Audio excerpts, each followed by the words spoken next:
hian KTP General Conference Mizoram Synod Multiplex program na kalzong songte nalpai so Krista mingin sibai buku hey dia kena inkom dia kena kat kalau zong ni dan dia atau pui mawhphurhna dia ni ngal maya fulum kara mawhphurhna serhi thap du khop maya masih hranleh nam siamthat dona thinlung pu ke ka mai pu heisa lokal khom he mawhphurhna patita neva dia pon dia in pui hian voi thu ka seina ni ta changkha viawa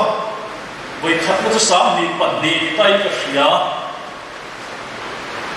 voi ni na chu sa mi som panga som par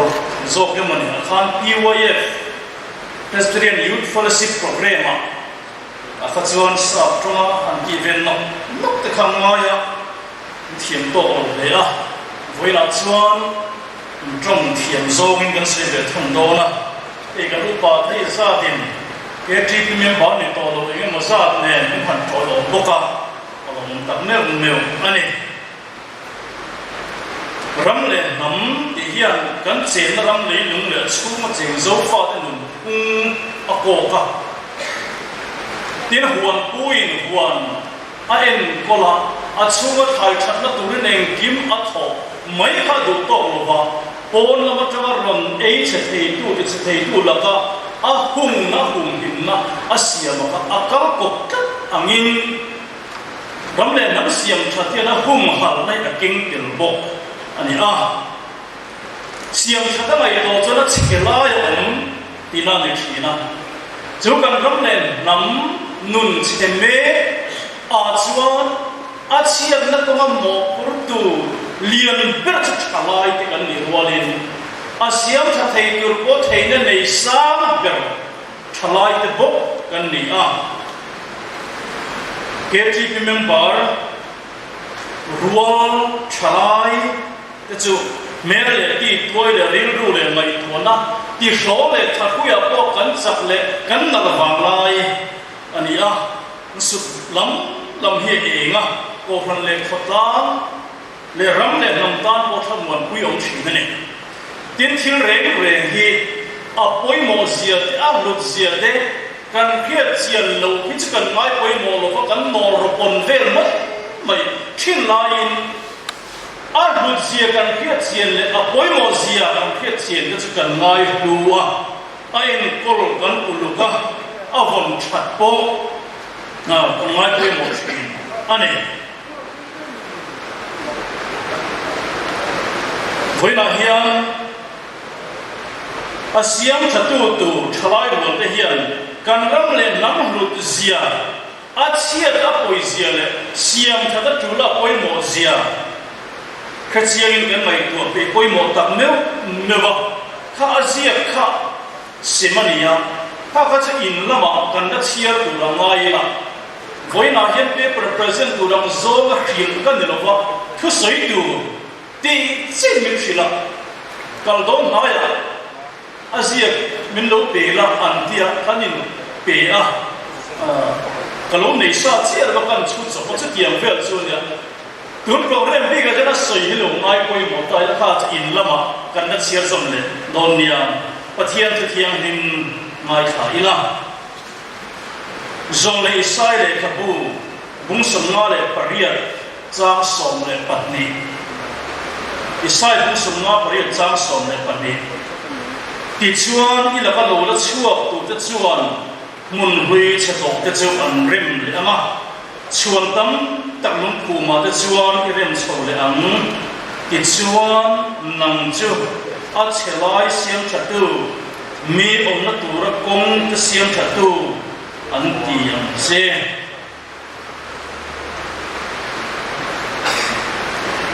Nehemia bungli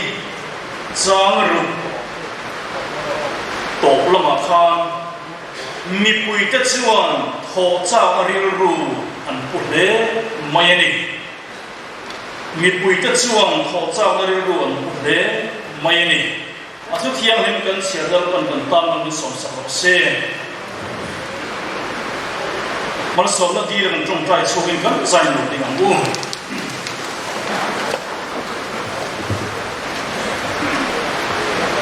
lalpa chung nung der i khong ai na wangin kan ram i ve tu Mizoram min pe a mal som na tam takin min vul zela kan lo me e ma chu ram nun thalo me kholo na nang mangai saru na tuilian na chim pil me siam thale turin voin thalai ka thin lu na i thok zela voina o siam that pura ti tak mai pu hei za min hi khom hi lom kan vati em lom thu kan khila che ram le han siam that poi mo zia han sei chuak thiam lo bang thongai takin mi ta thin lu ma tharau thiam min fia sakla voina hian kan riu kan mai tu ilama min hi sakin chanen ngai taka ram le namun siam that i rong bol na tak takani ya chemin nun atama siam tha tura kepe he turin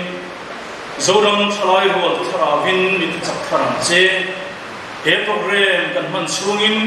e thuta kan don sonda dal thei mut chuana mut thuk na mo bonam thil ngai ton e mon laka min hum himla e thuta ken min pol haram che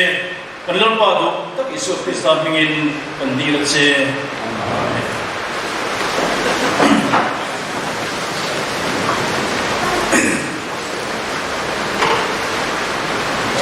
voina hian ka hlau per chu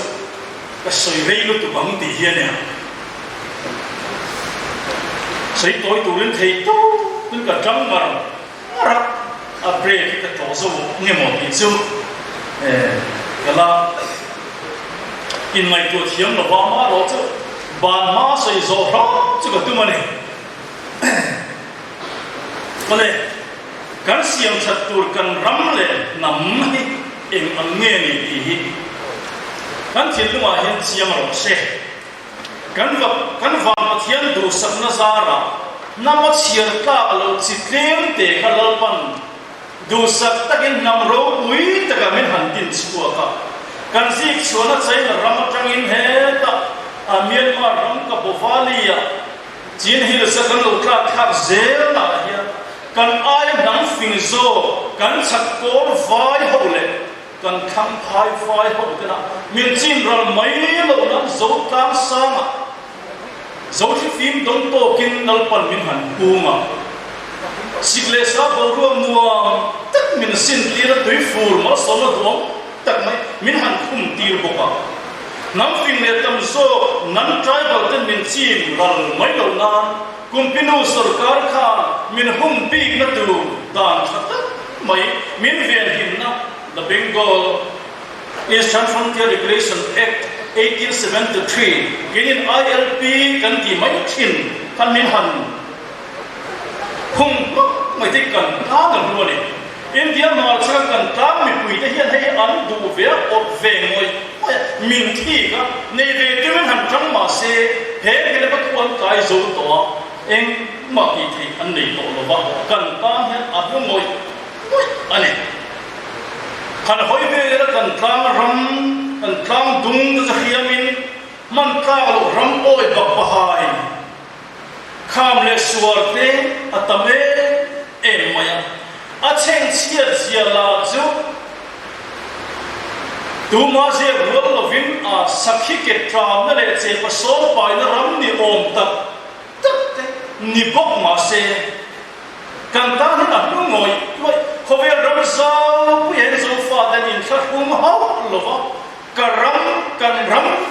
ti ve tu kan le skun ania kan tu le fa skon lo thar ze ngin he ba ram kan le to don do wangin kan ta hian a nu ngoi mai ne ram lu zia khia kan pi le puten lu chung bang chung wa ma an lo sa za ania wangin he ram hi kan ta ram nam mai ani lo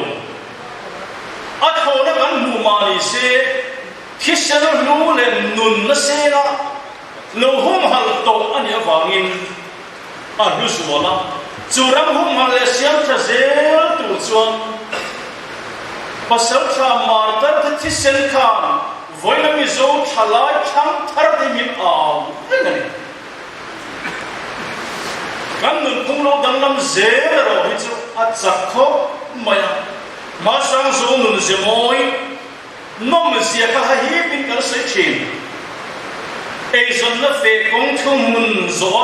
khotha in lung rual ei le para in to de in ema sang big le niam big the thei fal big sei le om lo in khai chu dia de kun de wang khan lo lim thin dan zong zong tin amai nom chi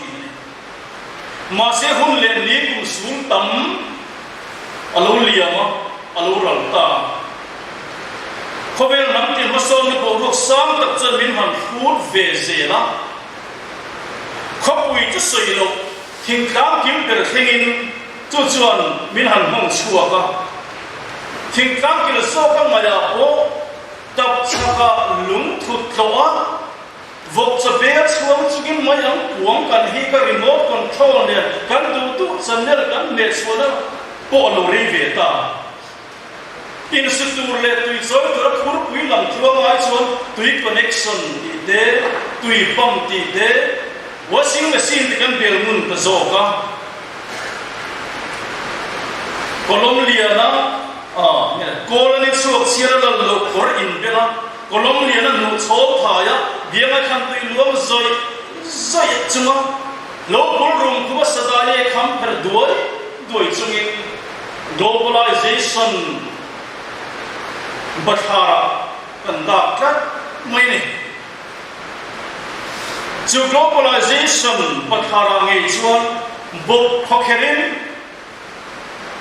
information technology changkang berne online in kan bazar ta kan ho ber chu wifi le data nei lo le to mai kan nun ko ka dang lam chak kho mai tu chu tiang nun changkang me ka ra chuan a thalai chu tam zo tai ma se a chelai jem te ko kha alam sara kan mol ko pui thin aluni ha kan nun ko lo na sual te chu kan mol ko puya Mizoram theng tu ra kan ngai lo thenga ta ko kan du lo nun phung ko lo na sual tin re Mizoram Christian ta nun phung ma chiar te la run khat mai ni ele bara in to del lo na te politics do thuleng te rui lo chatin re te lo duara dan lo sum dom te ngam pat na mun dual thi ta te hem le ta ru pong sual mi pan me chen man kholo na sual le chatiang na kai man na ti bai om tak te lo duar na huna kan san tir me kani chatiang khil thalo de wanga mizo Christian te kan mol na le kan rim pathian nge ko kan ti mol ming chen le mol na hi athu kin apoye e mane tin nun phung lui kha nuam tin ha hi bin sai chin mai la khami muna le de thei ka kan ni to lo ba nik ko de ma zona mai khan wikin noin nu pum chu ma lu le rual ani lo ang mai hian tun lai fin le thiam lo sang zel le koi lo sang zau zel hian zaman mo angin min mana min zema azam tan na zo nun kung pui a azem lum lo poina bia ku me to ane kum sam thum zet kal ta khan nam dang mi thiam mizo socio political history zirping to Professor Alan Prasita chuan government politics in Mizoram ki le ka pu thumak huaya khan Mizo culture is on the crossroad alo ti kiu to mai kan nam nun phung tha de kan traditional values that kan sana kan sang kan san me bai culture dang va fon ni emo in ngana emo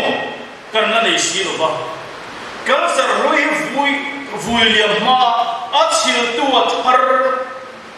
lamang khiam si lawin kan buaya abi takin phone var pi pol no do piam ta tam thei chon a har tu se phum sun khum ang mai kan kam de ko mai kan culture hi mo zonun culture in ti chang kan sani Western culture kan ti Korean culture zungai sang le mai la chutiang se kan lamman hatin boxi lo i South Korea ram Jesu hiar kara sarkar hi dollar mai program din hun kan han manga Mizoram kan ngai san zia ya in an culture ka theyam to kin akazirveya ka khian pa Hong Kong ami le thuda Tuvalu hiar kara mi du pakhan pat kum khan kan tui puya ta dong soi zen lo bang kha ma tang kha ke ni na kan ngai sam na le ani culture kan na pha lo dan kha sia te gen min hu til chi na nun phung rui le thar in sual kara lo dang lam chau ze social economic change na sat tak mai han kan culture so hingin kan mi zo kho kam nun phung pa ngai ha community hat industrial society min foi nu ta hanin mai tu ma te u kan thi sena som pui chung khat te ai ma kha kan thian cha kan mer hiat le kan mer hiat thar te kan tho pui te kha ha kan po zo ma tat kan in tho zo ma chan tat to niam le a chelai siam that ngai zual ta ta om kan soi zo seng dom ma fa chung ji ma chon a masabra kan real repun mang dik lo moral corruption kan mai dut zom dik lo siam khatanga khop mai nun phung kang ham tak chuan he kan moral he dik corrupt maya mizo na ti chiam thin tu thil hu tak tak tlom mai tai ma wai sen na te chung ai chuan sum le pai chu ti na lian ber lo ne tanin kan mai ru zo ba lo dang lam to mai ni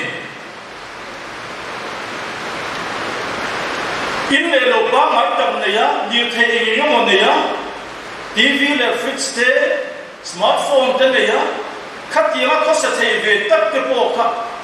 unit foi tu ten BPL list an lo tel la ba fu ye te la om ta ni mo le BPL lisa lo tel se la vui en so tu ram mai te kha BPL lisa tel lo va BPL chung ko ration card nei lo va ma vui te kan lo kha song kha kan ril mai tu na a corrupt to va alo ni a cho chen BPL chung ko chom rom chung thom na moi le tha branded showroom mami kher ti chi kan ping chuak le ma la riu pun mang dik lo khami kurap to chuan sual ngai zam na khinga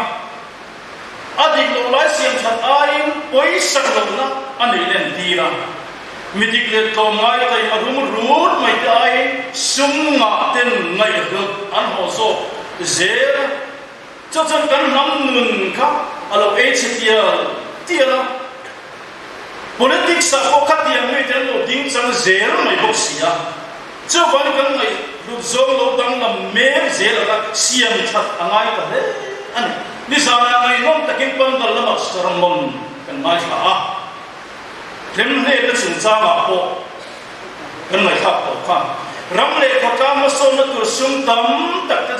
a tho tur thok thei lo win lem le da wa ma ti ching bin a ri gal ta me em maya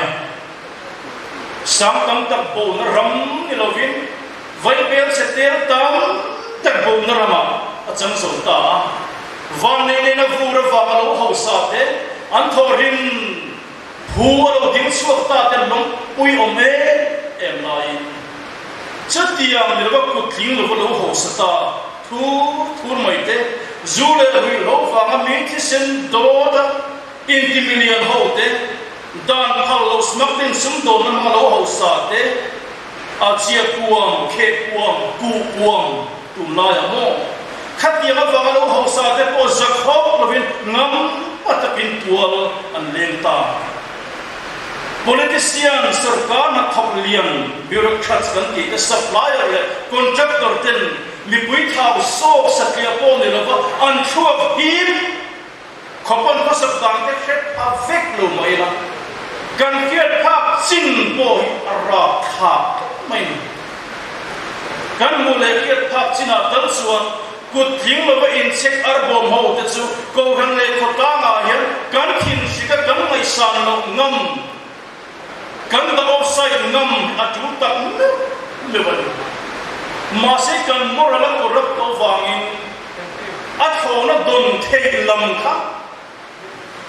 kan dik na le kan thiam hin na khal na te kan nu mang me ka khát yang mi ko rap sum nei di khát kan ngai sang emoni I mai tu rin eng emo hian a ma to ma an lo ma in khana pom thing le mai zela kan mor la ko rap to wangin sual kan ngai zama sual kan homam lo kan hop al ta bok silo mi ko rap te kan dol phal lo ba atak taka jan ram le nam khoi tu te kan han sei sel hian a siam tu mi pui te kan ni a kan phu to khoi tu kan nei kan khan thin an ni mia ba ko kan le kha ka nga thin chikin ngai sang lu ngamina a poi mo kho mai chu ba ngai tu na thalai na nei to le na nei le tu te po kan ni a heng song so heng kan ma so na lem le na thil engemo alo chua ni poi Nehemia khan ke zongin pathian ti na wangin chutiam chon kat ti ve lo tingam khapilo ka vo ta khal ve lo vo ta le ve lo di ta ke ne ka ti ni tingam Nehemia bung ma cha som ma khan aban poi dem kina to bia chan zuri ho le poi khoi na dang te o sei tu la han ta len zula ri ro in min ti sia ta sat to zia mit nge ho tu fik kan ni a pon na ma tra min man be na ter mi lo ko zule ri ho fa ma kan nam tuar na le muar ho na kan dam lo na at ku em to he statistic tu ni fik mai na hun be don sia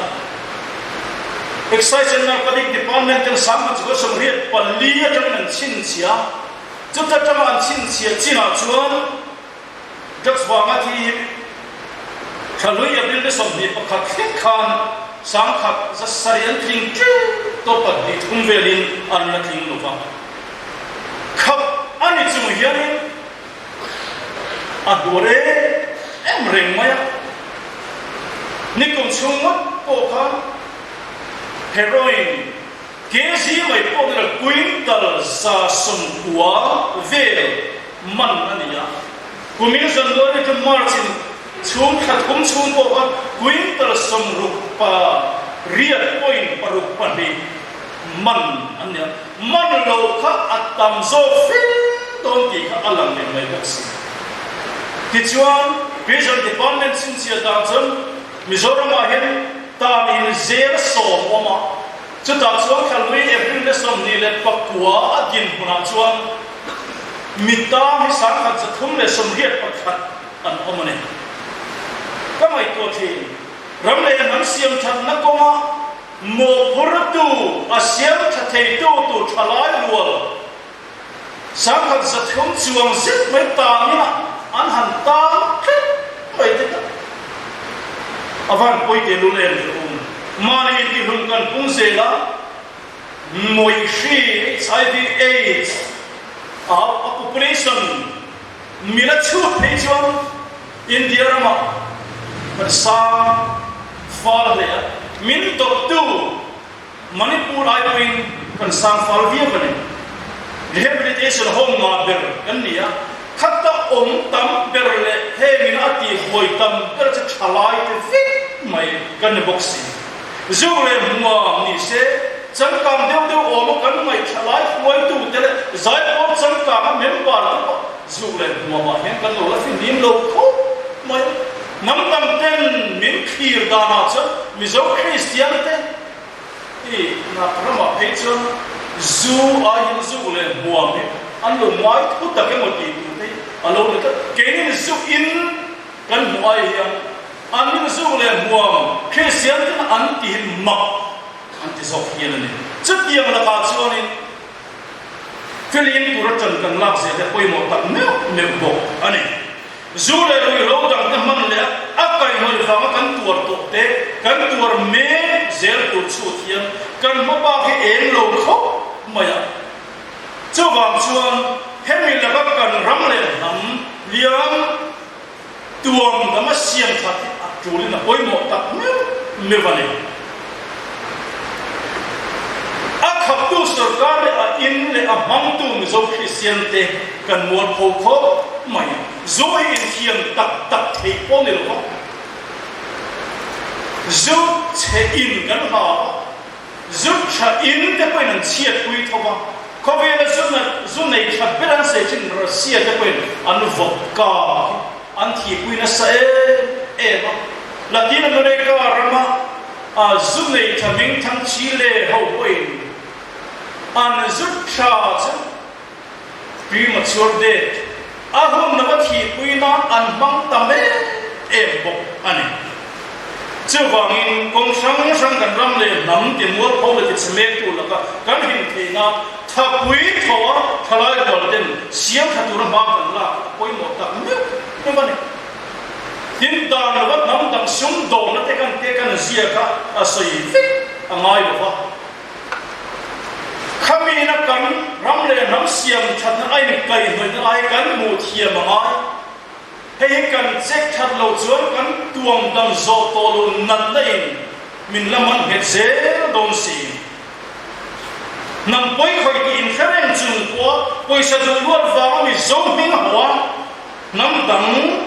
sum to nei lung zon that te awangin ti kan thelo nat na nget sokin min lu khung mega hei hian ei zon le ko kang na na khir ta ka pai te lawangin he mi ko ma he ramle nam kan hum hala kan siam that atu KTP ne kan thok chuak e lo ni koi mizo Christian chalai kan ni na bang tal chuan chan kan kho mai ani lo chuan kha si ho le ka chari ho ang mai kwa sum to na nam tangin sim ro to chon din chuang ai na pom to ani siam chata long phuang a phei theo he bon tian worship service pa ngai ni chiat lo boka kan mu thu ram mai ai chu khomai tang han ding lu tian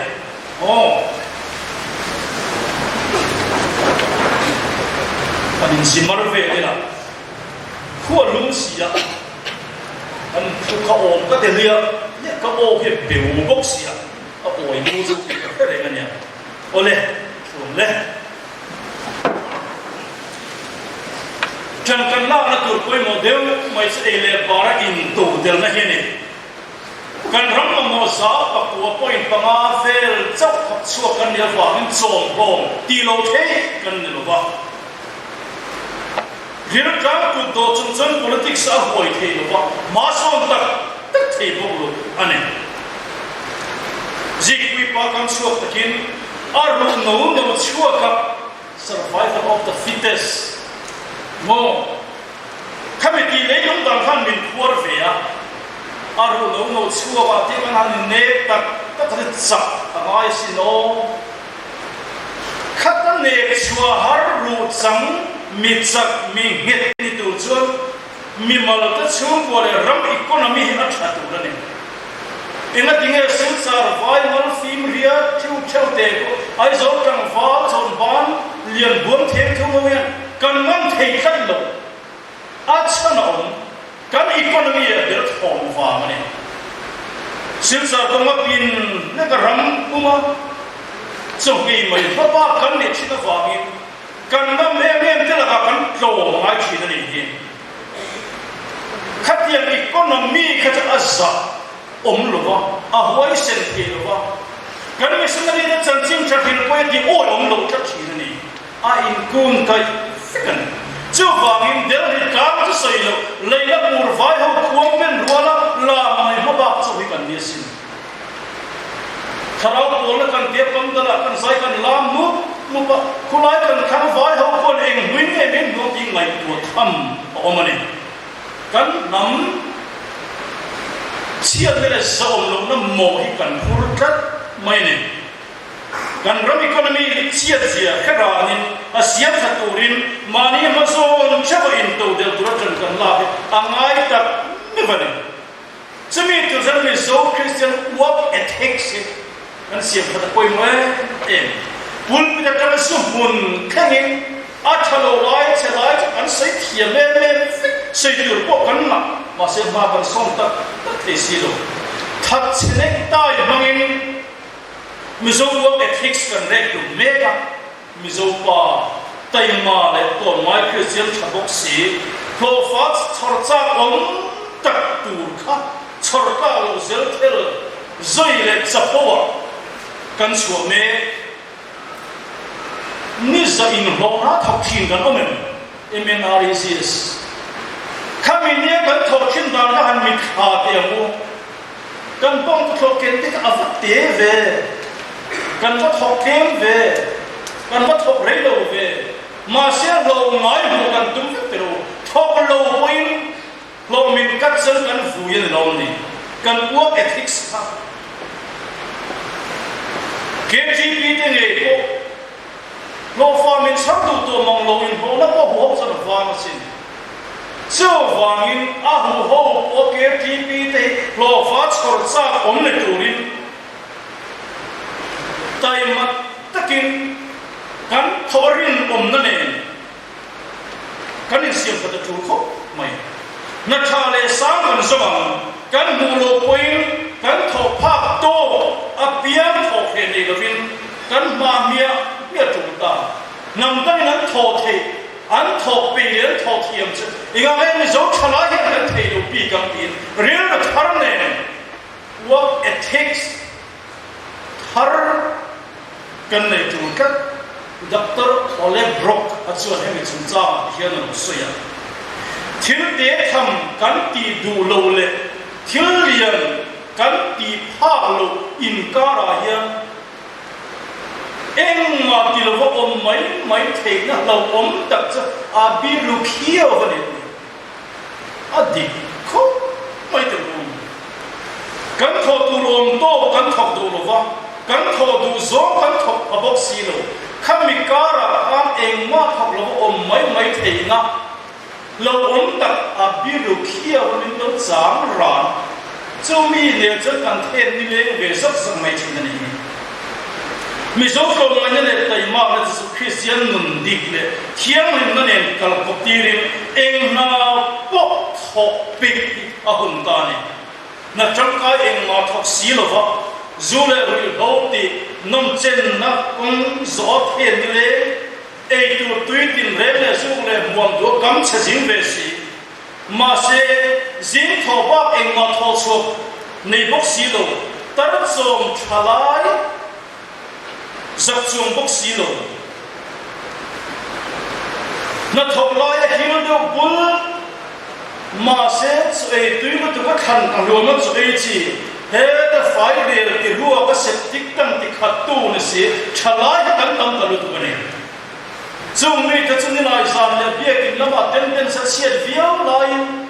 wi pun na le enge mo chon na ten sa thafu khang lai ni ko poin a thang ko kha kai sa than tu ko lo ti chi ko an ni du kho mai chu ma din mun phur ba thom ma tha le telephone chang kam ne kho sak thum cha te chu tiang mi ka sa veng din kho ti na ya ni lui ni rui thum dai kan ni fur to mai chu ko ta nam ta phorit an ni pa ram le nam siam tha turin work ethics nên kan hat oi mo ta me vale tin chi ne kan soi to kan ngai ro zo hi adi tu ra ni ya kan siam sa tu ra ne me thim te kan ngai san zo kan ngai ro zo pian hin kan ne lo kai khui mai thi lo ni ya mi zo nam no ngai ro lo tak kin dik na ta tom mai na te woi sen na ten tu na kan nam no na yan nam chang ten tia la zirna le na thau that lama ming kha te chulam choi moi na ai chuan in entertainment lama chumi khobe la kan media ten mi pui min bol na ma he kan thekwal ve la kan ho hum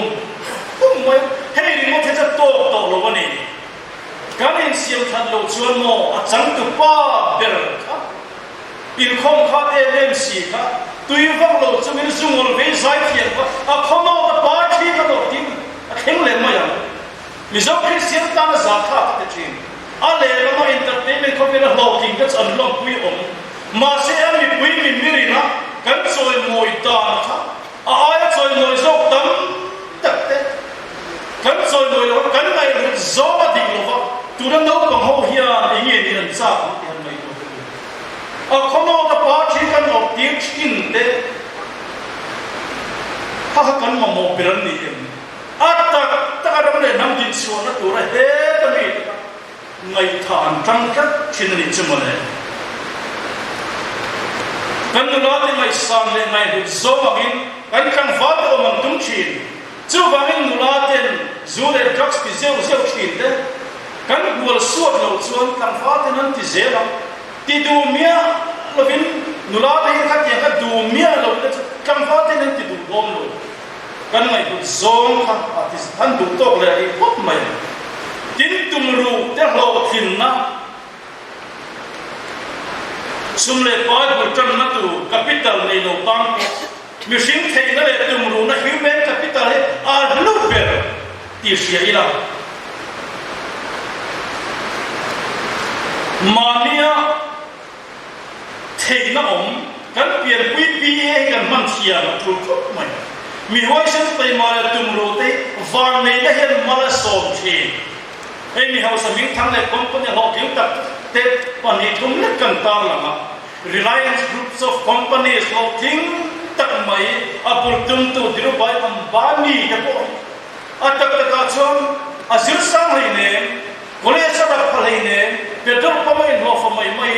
a human capital mangi ti kopian am ding suak sin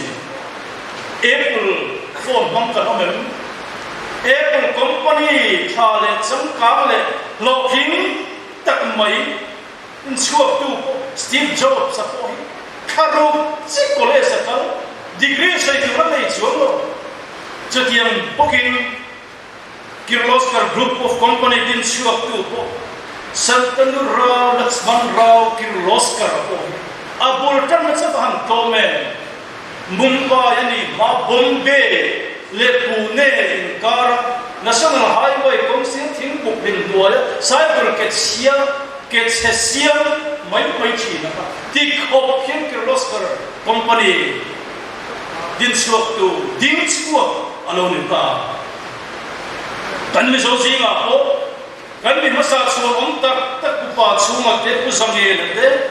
LPS ne tu lo dai le pa chu te he tu mai offer LRN kan ti ko an bulletin na cho te ni khata chama ding suak kan ne kha boina po mi zo thalai ten kha mi work ethics man khan khat yang ni ke ngai nuina kan mai zo khat yang khanin in here so koi mo kho in quality education ko kan mai koi mo tool le ka thiam tam na rama kan thiam le quality tak siten both exam result tak kan nei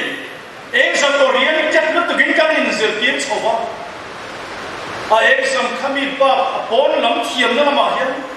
kan lo chao sia chu wangin UPSC kan pal kan zo lo bani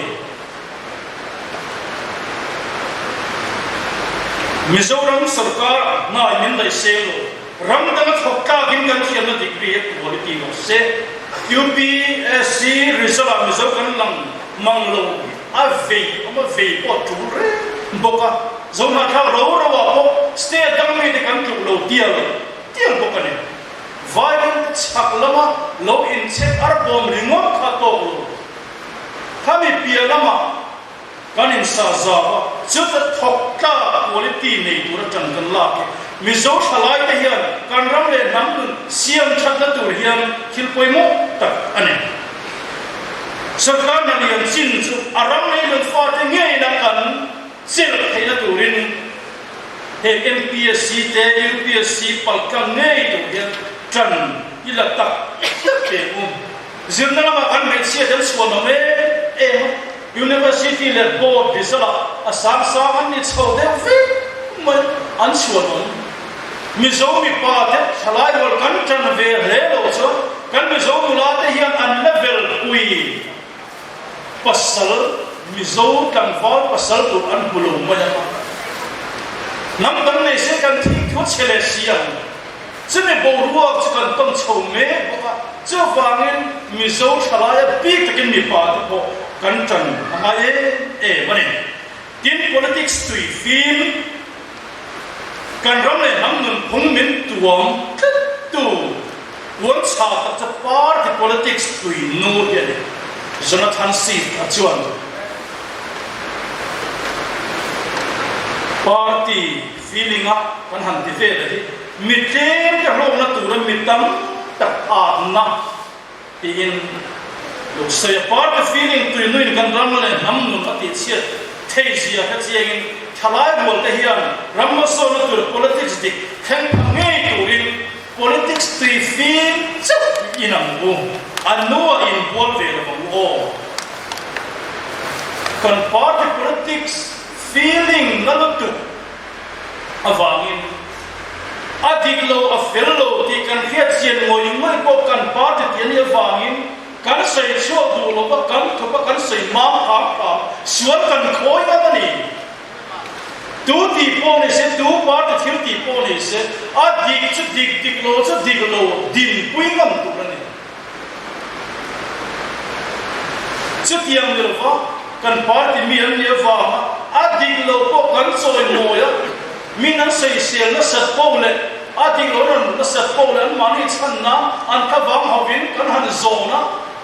khiam thu kan lo soi pu ya suan kan khoi ngam lut tu apoi tak meu ane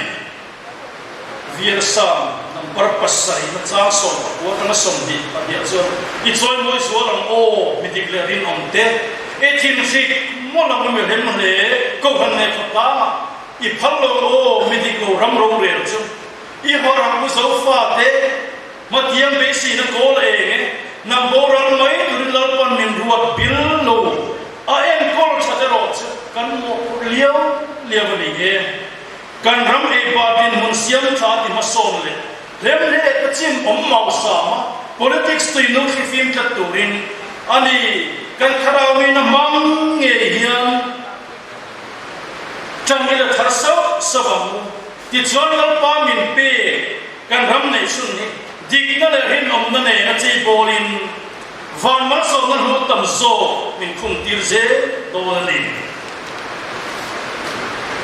tin nam dang tho pui thiam hei te po he tu kho maya musit mai lovin tho puya thian siam thiam po tu kan in chia pia na sa tua do rel kong te khawna tum mun jam tum zok te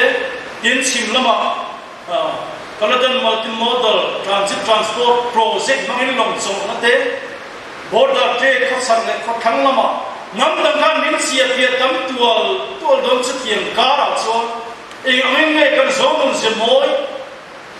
kan ram len nam nun ni ma so na dik tak ne Christian na e la ya aful zelam te kan ngai ko chan kan la ya tur tak ne to ne chu se kan hiu thiam a thol intellectual takin chu chu kan tiang a chu ti ni lo e ga mo he ka ram len nam hum hal te vai ver le ri wo te curfew ti te er ko du lo ko mo zo ram ro pui min khen don vane intellectual in thalam thika ingai ko mum tin social networking le hun man thiam he a poi mo lo to thang thar ko vela mun ta chang khelo tho na chang khelo meng re generation am lo ti thim a di khop mai a tam pe na tur poi mo le zirna va ai mai social media kan ma games kan khen I ver va mani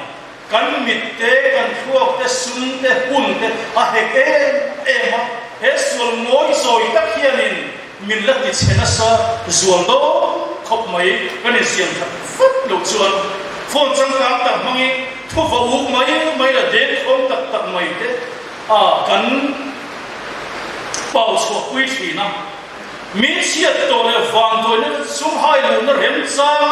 la YouTuber ten ngai nom le le koi thayam perin anan bol kuan ve la tho dik tak khula adik phang kim lo deu te le na ngai nom thei yang ber tur ka nan han tia de khom tak takin kan han kom mena khua le khua in huat na ve te in huat na chok ho thein tu te emo za ngoi mai na tur thil te a tul lo tu mai ni kham zong kha kan hom kan sung kan mit te ati hek boxia kan thu post hin te kan like hin te kan super like hin te ke ni kan post ve hin te pai ngai to te an khang kha christian chalai te kan ti atan moi ve ke lali sio ke alai ve ke lapan eng tin ya ti ve eng ti kan ngai to pai mo khop mai tin in se da thua po Bom suat chin kan khefo Mizoram hurhera itu ombok masih Malaysia tu seomna hum him tura in China lama kan film kurpo hek thil poimo tak ane media mangin khober ramle lampo kan hu pharega an fason kan mu kan lo copy ve zoom selo chuti like kara nam dang tena kan mu sit ve le chom tena min comment dan Mizoram girls are easy and hot. In Mizoram, you can do sex anywhere. Anak kiciwai, so yang itu Mizoram ipati kan kimwai, wai sih. Katian kan Mizoram nulat ini veklo di kan siapa. Masih tu te boleh cekam te varin kan mual posi, ane he. Kan Mizoram kocua, untuana. Kondom mangai ngai tu le influencer terabu, baik zakha akan ngai tu sih zina mo. Kan ini China tu orang bel tu dan yang kan Malaysia tam tak bocor kita. Media mana cover tu berada kita entam tu kan muzab kan kopi caksi. Jadi kan pian kita ni VM kan cuma kosakin azovem. Mizoram Christian shalai kan ini nengai milim ipo kan baik tu ni belum. Minan nalpui kan nalpui pada ufo. Atak tak akan macam tuan zin kekor seik herkhor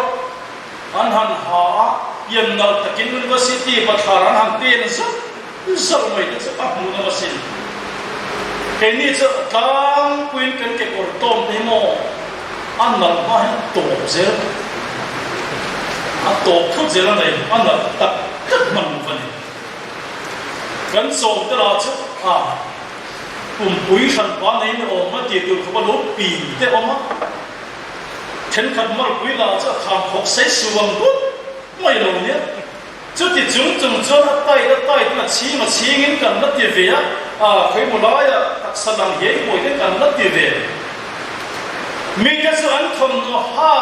tom samkara andak selalu lamtek anmoi puisi thomno dunglam deu anhan in belakati laikara anfun ngau lolong memati mai tu thoma varno te anmal mumle chon ban mam thate theita par phel am diai mai no te lo ne tu khifim ta hian chem nan uama Baru kata dia tu infai apa yang dia tahu thonong kau pun tahu tak kan dia. Setiap dia anmoi pui yang kak ini sekarang handim sang dia kan lai bal kan mungkap dia lalu lang lewat. Setiap dia entan lalu tur tu kan lalu entan cina kan in moi lalu ni. Asyik turatan kadang kadang itu tu kan. Zon tu lah moi ni. Masuk sangkan ni pui minoi formasi. Kan zaman moi tu alam moi dengar kau mai na le alam suadan kongsan cantik moi na tu long ni ilong pui je nam dang pui nan thiam lu tu masih sian ni le nung mai ni kan in joy om le kan in khai suadan kau ber sia dah pui suata ani hei kan som nun ze pui mo mit kilo men khang le kau har len pui le atam ate hian tu ma put to win in khakrang in khakrang hap lo mani ngai kan thin tu ani ikile top mana kau har in dia tu siap tau chung ko da chom dol tu an har sanat so zam khai tu kan ni te lu ne pastor VL kan han oma ma se kar in reacten har sadan siam na sad zia hu pui tu ka thang ta poi ka te e ma kan ria pui san nam nge ma ni cham do ke tu rin kha nun phung sha kan fon nun po poi mo kho ma ya tam ta kan du to lo po ya o ka te pui ane tin aya upazai nam nun se mo ta ka ni ma se khon var ti pol no piang ho hian an hei hi kan ti dal ta tial ma Korean film ngai sang an film en chin ho te hian an sam ti phir an hun ti mang le ti ngau dan riwat en ton lo hian ai pa an za thiam dan nun phung cha bi zin suwa ke van poi no em japan le vai ho ngei te po hian ai pa ten lo za ki mo e ma ole khang song ke ngat tinge ramle nam siam that na tur kan soi ta fa mai a chang chu pathiam chu sir tin na in aken tel zi kru poi mo ta kan fa mane socialist bing thang ta Max Weber chuan pathiam thu atang na thole ramle nam siam that in sir tin khir protestant ko phan ta cha an chang ka ma in to del na ko ma po an chung nung deuh zel ni na soya pathian thi pom dam dik taka changa pathian min pe ram le nam siam that ki kharau lam rong bon na poi mo ta he le yang ngai kan thong ai si an tlak mai ni kan lat pa sir ti na chan khove le le chi agin min sila kan ni na min kuan so sak chu ane ma la ta tu thein kan pathian thi tui pui chi khove khan sana kharau lam khove khalam ngai na ka khove khan san tur zol min shoi na sa kho maya politics te economics te khataun siam phati lam ti sa thil ria ba kan maya harau rong pa na kan ngai thi me u khalama tui deu te po kan ro chi na bul pe da sei ve tu ra po kan lu ngai me lu alu ni ma se KTP Kohhran ho te Christian chalai wal ta piang tharin kharau lama van khole tui ni na nei to mai la kan nei tak sa cha khove la ala chen bi miao wangin he khove la tam in na sang pum lung thei kan le ba chu khove a chuan chen ria lu chi la siam thatu zo ka pathian a da ri te kan ni a chelaya piang siam thatu mi om na tur buat sai tu siam thatu lei chi le khover e ma ti e ma siam tha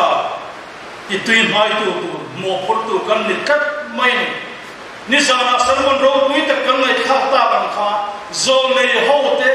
rong bon na ho ni kum zabi pariat na zo nei ta big takin nun phung kholo na sokin re mai kha an do da la asiam thatu rin chan an la ani kha kha chu ma soi non fik to vila pathian rin tu mizo Christian tin nun phung kholo na tin re ma wa ma ring lo khovela kan mual pho me na te kan pathian nge ko he kan tin mual pho wa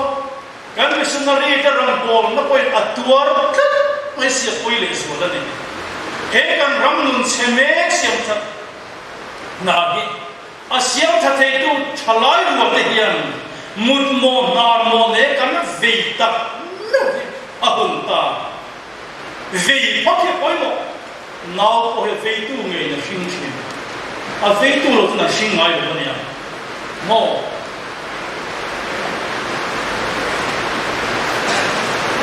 tar saklo le don toy no kon zok te ko da chen re lo Nehemia ama mani nge mai na mo na ama asiam thatura pen chua ngam ni ka ahun ta thalai mi khiam lung fing zok te hian kan nun sia to da te zir chiang ila kha Nehemia me thok aro wi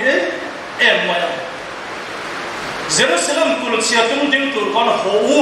idin thar le ati hal mot an sia to da ka ram ta ma train na ve em chu siam thaturin atur poi mo zong kha ti mai nei lovin intellectual takin thil astadia azira ti chuan a then nuwa po an chol ha dama mi bu lo lai sana te pe engam taka siam le engam taka siam that tu le azir fika intellectual takin rabiet tu pani chimi nuwa chau tu e ti khopien kan lo cheta ho kan sana sia zia kan mol ho na sat zia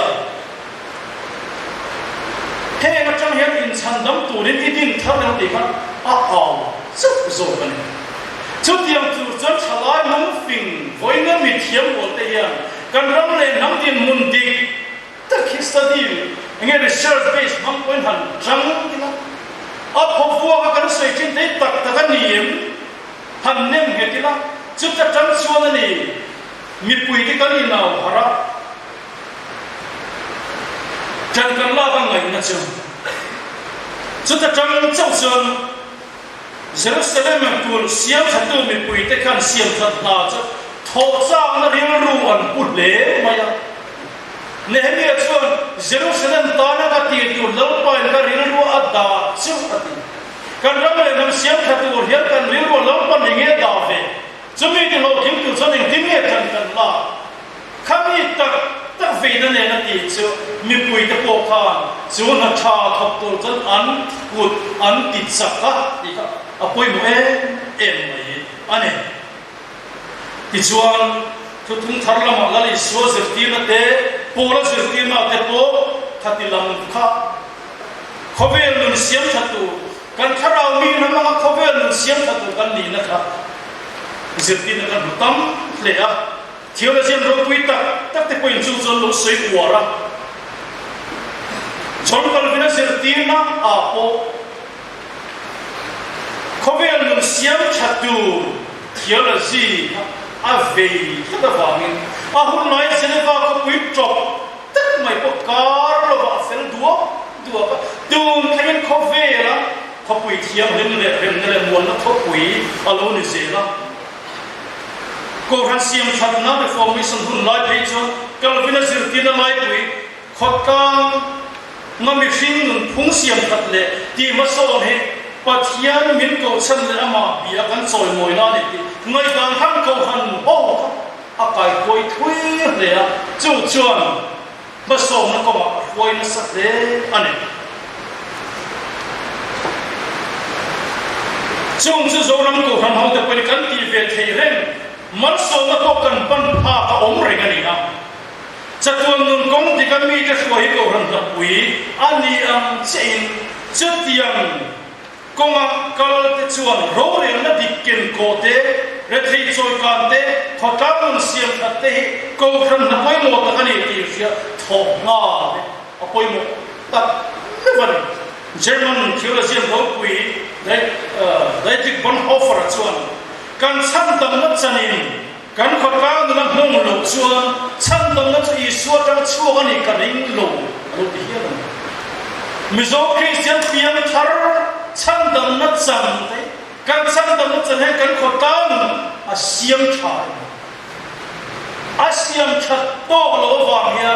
nam tam Christian lo dang ya Christian ne oi har chi ani he professor em doctor mix chuan ko ran thurin che pathian chung te in bel bon atan ania pathian in khovela mangai zar ko ran lo ding le wangin pathian thu manga kho kha nun te ele ba le ramin bel bon la huak tel lo chu ko khan in zirtina thuan thing om thei lo alo ti hian bokani kan ei bar le politics nun te khotka nun siam than na kong te ko arau lo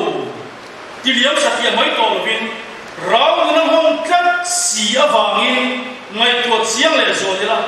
kan tharau ni ne in zom kat ani fa ipian thar puya do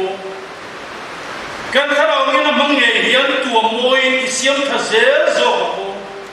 kan pathian thu hi van ram kai na chok ni vin he khavel nun siam that le ti ma som na kan man siam chon le lang adile zo do ni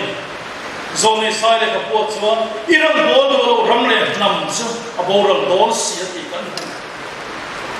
aboral lo siam tha zelane then aron kan bol ngai ramin petu du dana nuna aron bol hi ramle nam siam tha poimo takan Christian chung ko nu le pakar ko selia har sir sam de nuwa in pathian om in tiring lo der verde he ha hen kan ramle na men siam tha don lo trim pathian om ni di khasia Kiatsia na vama atsa na ring tu thalai bolte kan ramre na kan siam tha don ni lam pa cha na ring ke kan pen zel don ni ole kan kum nan chuan kan chan dam na cross he as ding so is a cross a thing lo ba a campaign hian cross ti fam ki man chutiam chia chan kan kharau mi ko pathian ne na as ding kan in som na chau he to lo ba chú khảo nó bắt thiên nên con in zoom nó sẽ điên chú à campaign con machine quỳ là thứ siêu lắm thế nhá à làm zo tu anh ấy con biết cũng chú mà con khảo mình mong nghề hiền con râm ní tin này khảo cao mình siêu thật tu đến lỡ ba con bắt thiên nên là con thọ quỳ một tập mèo anh ấy có việc đến số có con râm này chun pathian min pe kan ram min pe tu kan pathian du da na hum hala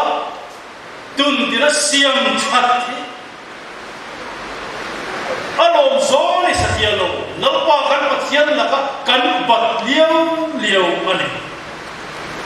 kan ram le nam ti ning thatu ni tum che bela kan thei lo ne pala ti ning che tu chun ni lo ra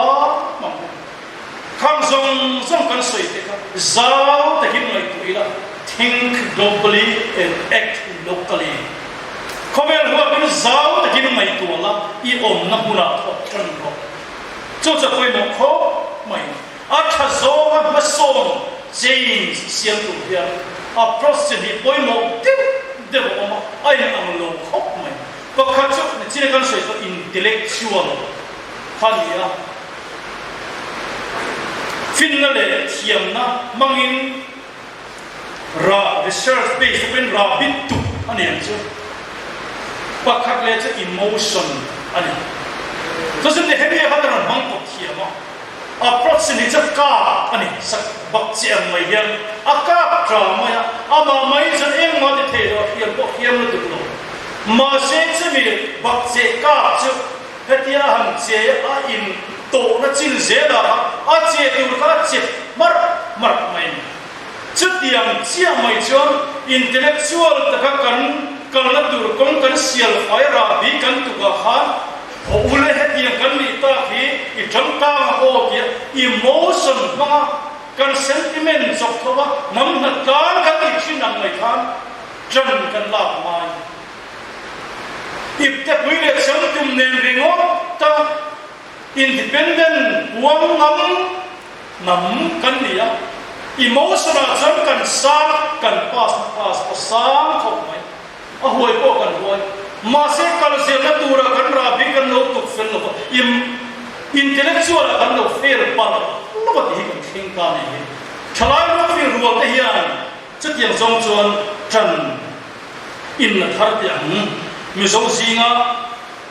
ka sa ka soi fo mai ka soi khia poi nom tin kan ni ta chi kan val ka le chan chin angai ril vom khan ka lai rin le thina Calcutta IAS airline ahun lai ni dam thailo na ti bi a fe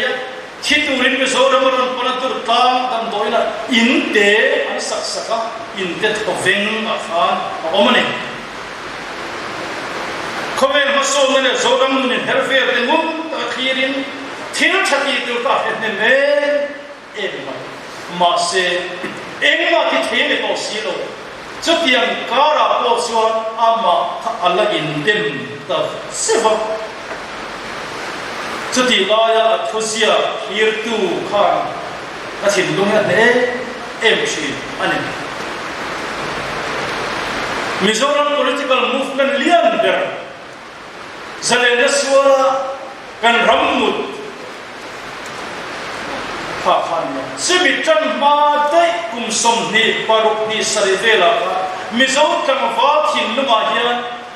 politics tui nu in a chim phalo tui fin ram le nam mangai na siam that du na alo om dai to chu mi chu voina thalai mol hian I chok tho le te mu chu mi thin lung mang chu na tha thap tu chu an kut an ti chaka tho chak na ron put le mai ti in voina kan so ni ka pre chuan a thi do na chu tiam din ho din to chu ke ma karil ruwa khovel enge kan hut siam ka ram enge kan hut siam na thil ru ang le ka thabo mai tonem ni Diakkawn zo za ya chan har ka tia kalungai chi mitin pum per thei lo thi la ka hau ko khan thim po ka hau hi no ni ma sela karam ta thil thati tu tam ta ka om lai pa khat ma ti lo ka kaliam tu hian min ti lungai ni tu po ke ma ram ta thil thati tu tam ta khia eng ma ti tum lo ram ta phát các cái lo hin man lồng anh ang tiền ama ne amma thiêng lo ở đây chân tiền này khăm thiêng lo riêng tập maya thiêng hin tập mày Mizoram Synod thiêng lo lo ông tổ với là khi xin Synod lo liền khăm mang khăn kan ram lên nắm luôn xiêm thật đồ hiền và thiêng chỉ là nôn nè chân đi là thằng ato ber chuan zoram tan kha pamai hilu von venia kan siara chang som di pakhatna khan min no zo monia tingin ka han thir ve la zoram nuam ka pian le mun ram nge mai chu ram le dum moi na te pipu chena ami cheng di khosa sia le christian eng hi khua về kia là thăm môi cả chuông thìn giống như môi chặt na lệ tuột na tin rễ trôi tu hiền xiêm tu cần bắt hiền nông po đúng nghề mấy mà xe bắt hiền mà sau nông hàng hiền lâu tu thế cũng ra thằng lâu chuông giống như môi cái bờ bangin giống đam nghề bộ chim phim mê anh ta bên phòng nó cũng tắm biệt tên mình khỉ chứ politics do thulen lanu valro siatalam tuang zo me thule tual thi thute rui lo chatin rem le zoram sodom chanchin ti ani ta lem le de kong tin rem tin bu khwara khoi ki pan tam nel ta e ma wangin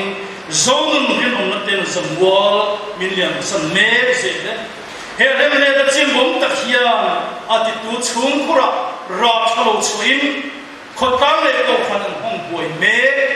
si a hei zet chuan ram mangai tu nge ma chun ta mi dik chum bu si ta lem le da ti huang ta zong moi chen wal ho ta ka pong sual ani ta wangin hetiang se kan tham nun thang lian tur le mi ten di riam ta ka hei hi ni mo Christian zong moi chu an ti tur hi ke ramta na fatka kai lo ber po hian ka phal thei mom lo bani ngai te suang le ko lo tui phone ve chuan a chi til me ka zoram nuam laina na tel lovin chan tu ngai ka pha hol chuan chan ka ka lo me ti in chan pui ngai ta thian chan thi ngam thi mi zo du la le chan fa te u in chan pui ngai ka pha mau lom chu chung lu tin sanin chang dang in kan san do nem ni le khol na ti pui thi ma chang out thom chungai te mangang out sa thia mai lo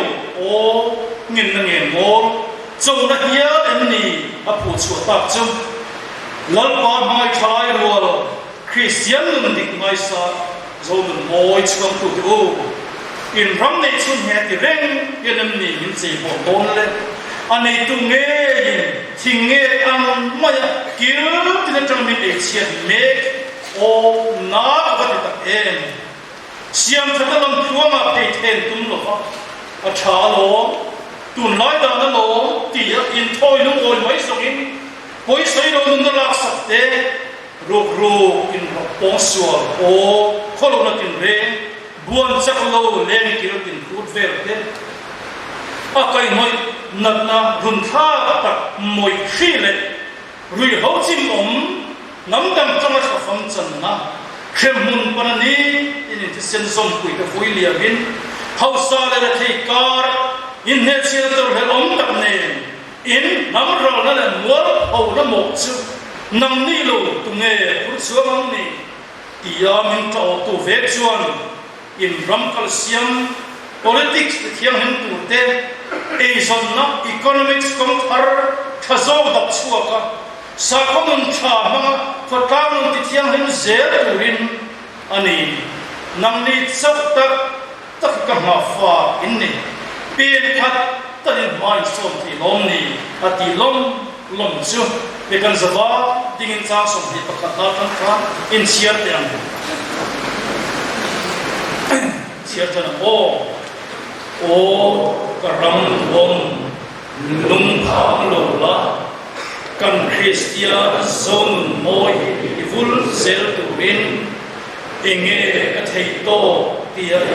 zo chung zelin kan ram politics ei zon kong tin rel le ni in khotam ne siam tu kan pathian tu ta ang nge ya ti thiam din tu rin kan thei chena I thok chan ang bukhai kan ram chiat le thata an pai zaleng ten mo min pur sak don wa achia athat tuar tu le zar zo tu chu ke ni le kan kha lo om zer tu te an ni tho do chu wa in chang thar chuan lo thar zer ten min dem lutuk lo na tal po a chelaya piang siamthat le a chetu ven in chu ke ni arila range ten kan ti ma mo kan kova in mathat ani e ti chuan khwa ve leng chua po kan ram nei chun hi dik na le thiang in naram pathian fa te che na om re abuat sai turin zoram ta nge ya I thok tran mol ang chuang se lo pan ta ma so se